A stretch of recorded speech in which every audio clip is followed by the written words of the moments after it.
of course, I put in every possible effort. Sing a song.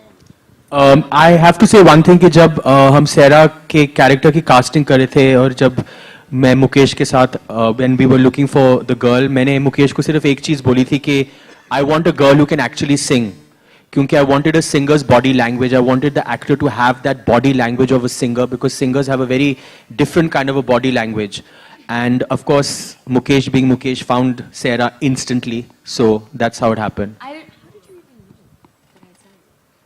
Gurneet, hi, here.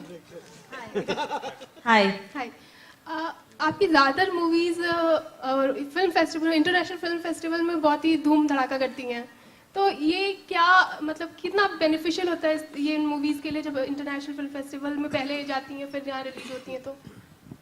सबसे पहले तो मतलब जैसे आपको पता चलता है about films and also an audience reaction. मतलब मुझे लगता है कि अगर कहानी अच्छी है और कहानी यूनिवर्सल है तो चाहे वो इंडिया में सेट है, इंडिया में किसी भी पार्ट में सेट है, it can connect at a human level with anybody. If it can connect with you and me, it can connect with people in Korea, in France.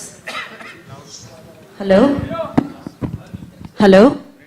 So film festivals एक launch pad होता है films के लिए, जहाँ कहानी एक universal होनी चाहिए और कहानी connect करनी चाहिए किसी भी से. If this connects with you and me, it will connect with anybody in Korea, in US, in France, and the film has played very well in US because it is about finding your dreams. It is about finding yourself. हम सब ने सपने देखे हैं, but do we have it in us कि हम वो अपने सपनों को सच कर पाएं? हम लोग कुछ बनना चाहते हैं लाइफ में, so this is about Dilsher, जिसको आइडिया है कि उसको लाइफ में क्या चाहिए, उसको पैसा चाहिए, उसको पावर चाहिए, but what is his true calling, and then to have that in you to actually take that up, so I think this is what connected with everyone.